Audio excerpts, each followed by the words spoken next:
सभी को नमस्कार। मैं नीरज प्रस्तुत हूँ आप सभी के समक्ष इतिहास की एक नई कक्षा में।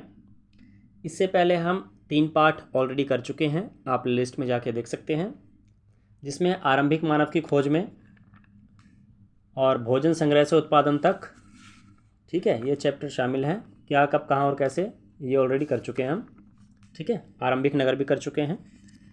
और आज हम देखने जा रहे हैं कक्षा 6 का इतिहास का हमारे अतीत, जो पुस्तक का नाम है उसका पाठ 4, क्या बताती हैं हमें किताबें और कब्रें।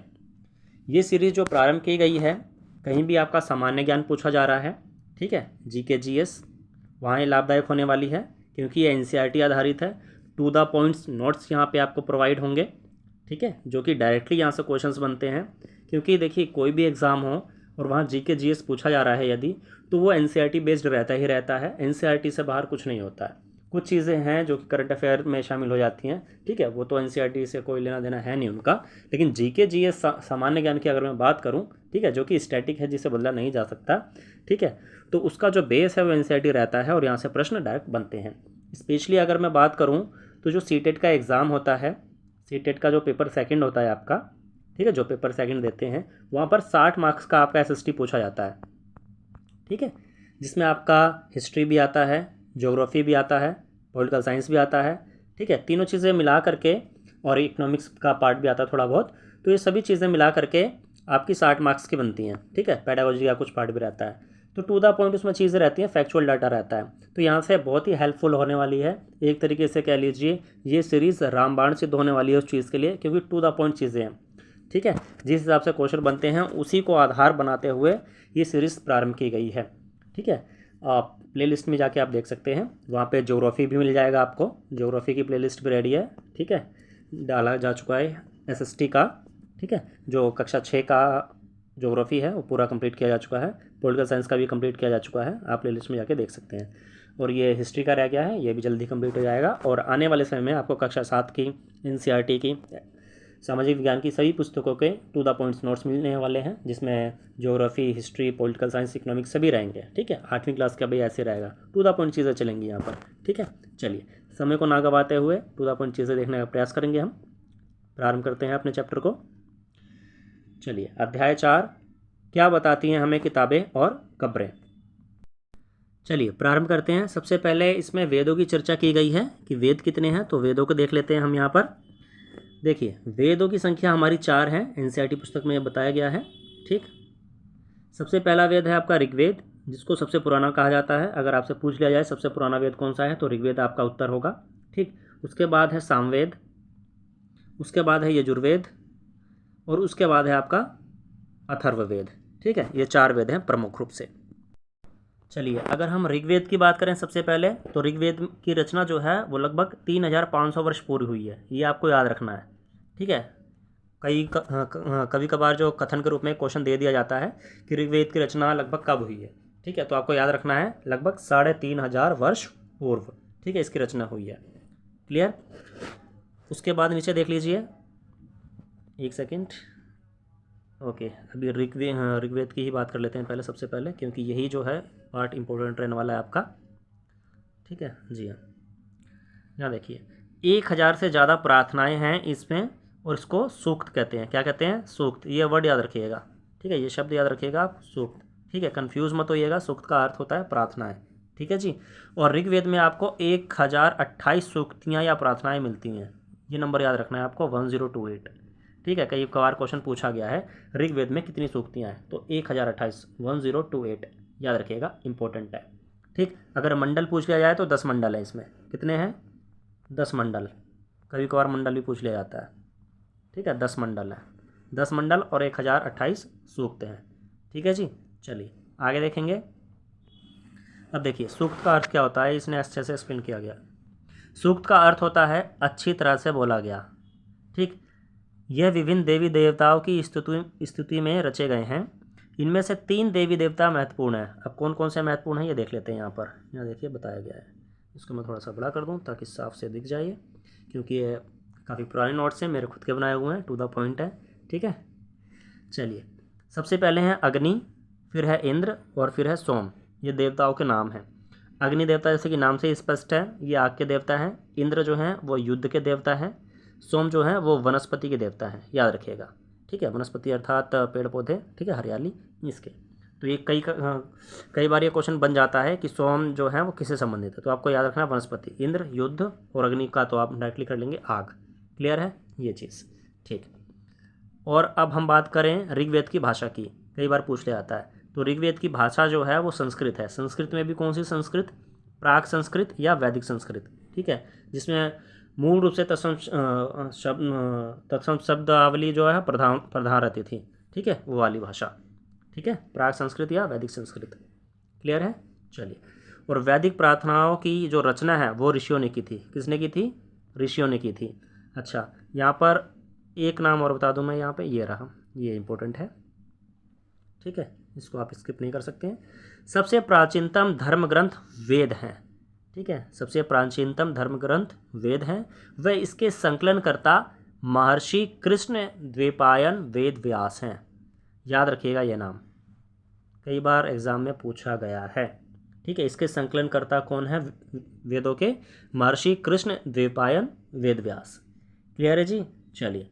और अगर मैं बात करूं गायत्री मंत्र की, गायत्री मंत्र भी आपका इसी में ही है, ऋग्वेद में ही है, ठीक है, तीसरे मंडल में है गायत्री मंत्र। 10 मंडल मैंने बताया ना अभी, तो गायत्री मंत्र जो है वो तीसरे मंडल में है, ठीक है। चलिए।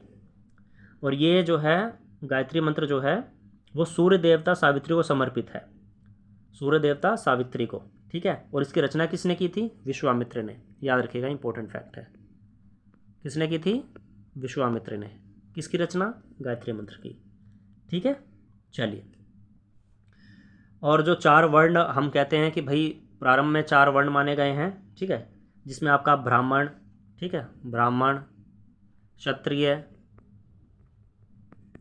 ठीक, वैश्य और शूद्र, ठीक है, ये 4 वर्ण माने गए हैं ना। ये भी इसी में वर्णित है, ऋग्वेद में ये बताया गया है, ठीक है, कि ब्राह्मण जो हैं वो मुख से अवतरित हैं ब्रह्मा जी के, है ना, और क्षत्रिय जो हैं वो भुजाओं से, ठीक है, वैश्य जो है जंघाओं से, ठीक है, और शूद्र जो है चरणों से उत्पन्न हुए, ऐसा ऋग्वेद में कहा गया है। क्लियर? और ये 10वें मंडल में है, ये 10वें मंडल में है, कई बार पूछ लिया जाता है, तो ये याद रखिएगा। टू द पॉइंट चीज़ें देखने का प्रयास करेंगे, है ना। चलिए, जितने फैक्ट हो सकते थे ऋग्वेद से उतने मैंने बता दिए हैं। बाकी अगर मैं बात करूँ सामवेद की, ठीक है, एक सेकेंड, ओके, क्योंकि यहाँ से इसी प्रकार के क्वेश्चन बनेंगे। अगर मैं बात करूँ साम का देखिए अर्थ ही होता है गान। साम का अर्थ क्या होता है? गान, ठीक है। तो यज्ञ जो होते थे ना उस समय के यज्ञ, ठीक है, उस अवसर पर गाए जाने वाली जो मंत्र होते हैं या ऋचाएँ होती हैं उनका संकलन है सामवेद में, ठीक है। भारतीय संगीत का जनक कहा जाता है, ऐसा आप कह सकते हैं सामवेद को, ठीक है, भारतीय संगीत का जनक, भारतीय संगीत का जनक, ठीक है जी, ये याद रखिएगा, सामवेद को कहा जाता है। क्लियर? चलिए, उसके बाद बात कर लेते हैं यजुर्वेद की। यजुर्वेद में क्या है? इसमें देखिए, इसको आप यमराज से याद कर सकते हैं, यहाँ से यमराज, आप कहेंगे भाई यजुर्वेद को यमराज क्यों बना रहे हो, है ना। देखिए ट्रिक है, यहाँ से यजुर्वेद, यहाँ से यमराज, ठीक है। तो यमराज क्या? बलि देते हैं, ऐसे करके ट्रिक याद लगा लीजिएगा, बलि, ठीक है। तो इसमें मंत्रों तथा बलि के समय अनुपालन के लिए नियमों का संकलन है, ठीक है। जब बलि देते हैं या उस समय जो मंत्र उच्चारण करते हैं उस समय किन किन नियमों का पालन करना चाहिए, ये इसमें है। और ये गद्य एवं पद्य दोनों में है, ठीक है, गद्य में भी है और पद्य में भी है। इसमें यज्ञों के नियमों और विधि विधाओं का भी संकलन है। क्लियर? इसलिए इंपॉर्टेंट है, ठीक है जी। जनरल चीज़ें आपको पता होनी चाहिए। 4 वेद हैं, ठीक है, 3 के बारे में बता चुका हूँ। चौथा वेद है आपका अथर्ववेद। कौन सा वेद है? अथर्ववेद, ठीक है। इसमें क्या है? इसमें आपका जादू, टोना, तंत्र, मंत्र, ठीक है। और इसमें एक बात और बता दूं जो कि मुझे बड़ी अजीब लगती है, अथर्ववेद कन्याओं के जन्म की निंदा करता है, ऐसा इसमें लिखा गया है, ठीक है। ये इंपॉर्टेंट फैक्ट है, कई बार पूछ लिया जाता है, ठीक है, कौन सा ऐसा वेद है जो कन्याओं के जन्म की निंदा करता है? अथर्ववेद। मेरे हिसाब से तो ऐसा नहीं होना चाहिए, क्या सोच करके इसमें लिखा गया था मुझे नहीं पता, लेकिन ये फैक्ट है तो आपको पता होना चाहिए इसके बारे में, ठीक है जी। चलिए अगर क्वेश्चन आपका बने, देखिए एक चीज़ और बता दूं मैं फैक्ट, इस वेद को यहाँ पे कंप्लीट कर लेते हैं। सबसे पुराना वेद मैंने बताया ऋग्वेद है, ठीक है। और सबसे नया वेद पूछ लिया जाए तो अथर्ववेद, ठीक है, यानी सबसे बाद का वेद। सबसे पहले का वेद ये है, सबसे बाद का वेद ये है, ठीक है जी। चलिए, इतनी चीज़ें हो गई, ठीक है। वेदों से इससे अधिक क्वेश्चन तो नहीं बनना चाहिए, जितना बन सकते हैं उतने मैंने सब बता दिए आपको, ठीक है। चलिए आगे चलेंगे। अब हम ऋग्वेद की भाषा वगैरह अच्छे से बता दिया मैंने। चलिए आगे देख लेते हैं। अगला है, वेदों को श्रुति इसलिए कहा गया क्योंकि वेदों का उच्चारण और श्रवण किया जाता था। देखो, वेदों को श्रुति भी कहा जाता है, तो याद रखिएगा आप, क्या कहा जाता है? श्रुति। क्यों कहा जाता था, इन्होंने बता भी दिया, क्योंकि वेदों का उच्चारण और श्रवण किया जाता था, ठीक है। लिखने का कोई वो नहीं था। आज हम क्या करते हैं, कोई भी डाटा कोई बताता फटाफट लिखने लग जाते हैं। उस समय श्रवण क्षमता इतनी थी, सुनकर ही उच्चारण कर देते थे, मतलब याद कर लेते थे, कंठस्थ कर लेते थे, याद हो जाता था, ठीक है जी। चलिए, तो याद रखिएगा। अगला फैक्ट देख लेते हैं। ऋग्वेद रह गया थोड़ा सा, इसमें बताया गया है, ऋग्वेद में मवेशियों, बच्चों, खासकर पुत्रों और घोड़ों की प्राप्ति के लिए अनेक प्रार्थनाएं हैं। घोड़ों को लड़ाई में रथ खींचने के काम में लाया जाता था। जनरल फैक्ट है, ठीक है, इतना ही ज़्यादा इंपॉर्टेंट नहीं है, लेकिन पता होना चाहिए थोड़ा सा, ठीक है। ये देखिए जनरल चीज़ें हैं। उस समय लड़ाई के क्या कारण होते थे, ये बुक में चर्चा की गई है, तो मैंने यहाँ लिखा है। ज़मीन की लड़ाइयाँ होती थी उस समय, अच्छे चरागाह के लिए, उपजाऊ ज़मीन के लिए लड़ाई होती थी, पानी के स्रोतों के लिए लड़ाई होती थी। आज देखोगे पानी के स्रोत के लिए नहीं, आज नाली के लिए लड़ाई होती है, कूड़े के लिए लड़ाई होती है, ठीक है। तो समय और परिस्थिति के बदलने के साथ साथ ही लड़ाइयों के जो संदर्भ है वो भी बदल गए हैं पूरे पूरे, है ना। उस समय लोगों को बंदी बनाने के लिए भी, दासों के लिए भी लड़ाइयाँ होती थी, ठीक है। चलिए आगे देखते हैं। लोगों का वर्गीकरण, वर्ण व्यवस्था, ये मैंने पहले आपको बता दिया है ना, किस किस आधार पर होता है। देखो यहाँ काम के आधार पर, भाषा के आधार पर, परिवार या समुदाय के आधार पर, निवासी स्थान के आधार पर भी उस समय वर्ण व्यवस्था होती थी, लोगों का वर्गीकरण किया जाता था। जनरल फैक्ट है, ठीक। चलिए, अब यहाँ पे इन्होंने काम के आधार पर बताया है, तो इसको देख लेते हैं हम। Just 1 second. ओके, देखिए काम के आधार पर इन्होंने 2 प्रकार बताए हैं, एक पुरोहित जिसे आप ब्राह्मण के नाम से जानते हैं, और दूसरा राजा। इनके बारे में थोड़ा सा फैक्ट पता होना चाहिए। राजा की जो इमेज है हमारे मन में ऐसी बनी हुई है ना, उसका बिल्कुल अपोजिट डाटा है यहाँ पर, इसलिए ये पता होना चाहिए। टू द पॉइंट यहाँ से प्रश्न बनेंगे। जैसे पुरोहित का इन्होंने बताया है, ब्राह्मण का, ये तरह तरह के यज्ञ वे अनुष्ठान करते थे, ये तो ठीक है भाई, बिल्कुल ओके है, ठीक। अब राजा का देखिए, लिखा है वे बड़े महलों में नहीं रहते थे, ठीक है। जनरली हम लोग सोचते हैं भाई महाराजा हैं, राजा हैं तो बड़े महलों में रहते होंगे, नहीं। उस समय के जो राजा हैं, जिस समय ऋग्वेद वगैरह थे, है ना, लिखे गए थे, रचे गए थे, ठीक है, उस समय की बात हो रही है, ठीक है। तो उस समय जो है वो बड़े महलों में नहीं रहा करते थे, इनके पास अपनी सेना भी नहीं थी, और ये कर अर्थात टैक्स भी वसूलते नहीं थे, कर वसूल नहीं करते थे, और प्रायः राजा की मृत्यु के बाद उसका बेटा अपने आप शासक नहीं बन जाता था, ठीक है। तो तीनों चीज़ें देखो अपोजिट लिखी गई है, ना उनके पास सेना थी, ना टैक्स ले रहे हैं, ठीक है, ना उनका बेटा राजा बन रहा है डायरेक्टली, ठीक है, और ना ये बड़े महलों में रह रहे हैं। ये राजा की विशेषताएं हैं उस समय की, ठीक है, तो ये आपको पता होनी चाहिए, ध्यान रखिएगा। अगला फैक्ट आगे देख लेंगे।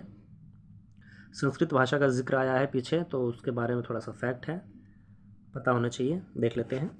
संस्कृत भाषा भारोपीय अर्थात भारत यूरोपीय भाषा परिवार का हिस्सा है। इंपॉर्टेंट फैक्ट मार्क कर लीजिएगा, कई बार क्वेश्चन में आया हुआ है, ठीक है। जो संस्कृत भाषा है वो कौन सा भाषा परिवार का हिस्सा है, आपको पता है हमारे भारत में 4 भाषा परिवार हैं, कौन कौन से, कमेंट बॉक्स में ज़रूर बताइएगा, ठीक है। थोड़ा काम आपके लिए भी, फिलहाल संस्कृत भाषा भारोपीय भाषा परिवार का हिस्सा है, ठीक है जी। नेक्स्ट, बहादुर और कुशल योद्धा को सरदार चुना जाता था, बहादुर और कुशल योद्धा को ही सरदार चुना जाता था, ठीक है। अब महापाषाण कब्रों के बारे में थोड़ा सा फैक्ट दिया गया है, कह रहा है महापाषाण कब्रें 3000 वर्ष पूर्व प्रारंभ हुई थी, है ना। यह प्रथा जो है 3000 वर्ष पूर्व प्रारंभ हुई थी, ठीक। दक्कन, दक्षिण भारत, उत्तर पूर्वी भारत व कश्मीर में ये प्रचलित थी, क्या, महापाषाण कब्रें, ठीक है। अब ये महापाषाण होते क्या हैं, महापाषाणों का निर्माण कैसे होता है, ये देख लेते हैं, ठीक है। यहाँ पे दिया गया है, और इसका जो प्रोसेस है वो कथन के रूप में एग्जाम में आ जाता है, ठीक है। आप सोचेंगे क्वेश्चन कहाँ से आ गया, यहाँ से आ जाता है ना। 1 सेकेंड, ओके। चलिए, महापाषाणों का निर्माण, सबसे पहला प्रोसेस है शिलाखंडों को ढो करके लाना। शिलाखंड क्या होते हैं, बड़े बड़े पत्थर होते हैं, उनको ढो करके एक स्थान से दूसरे स्थान पर लाना, जहाँ पर आपको महापाषाणों का निर्माण करना है, ठीक है। फिर इनको तराशना, फिर इनको तराशेंगे जिस पोजीशन में लगाना है, ठीक है। इसके बाद गड्ढे खोदे जाते थे, बड़े बड़े गड्ढे खोदे जाते थे, ठीक है। फिर मृतकों को दफना दिया जाता था, ठीक है। जो मृतक होते थे उसको दफना दिया जाता था, उसके ऊपर जो है इनको खड़ा कर दिया जाता था और महापाषाणों का निर्माण हो जाता था, ठीक है जी।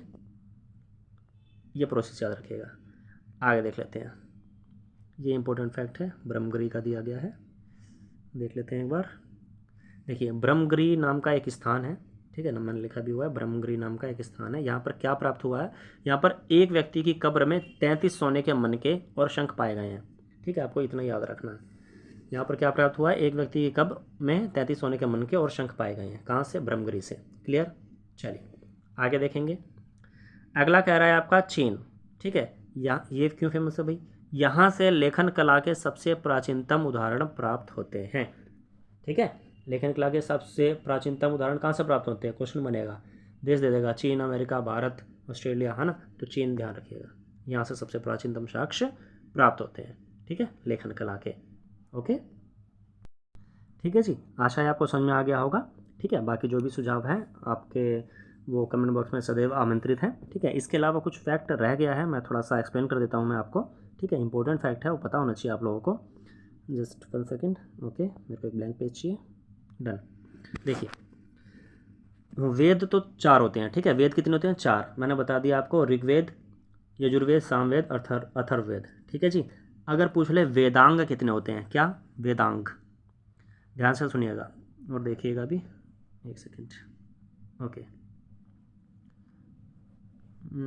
1 सेकेंड। वेदांग, ठीक है, एक ही मात्रा है। वेदांग होते हैं 6। कितने होते हैं? 6, ठीक। कौन कौन से होते हैं मैं बता देता हूँ अब आपको। एक होगा आपका शिक्षा, इसको ऐसे याद करना है, ज्योतिष, ठीक है, इंपॉर्टेंट है इसलिए चर्चा कर रहा हूँ, एग्जाम में आ जाता है।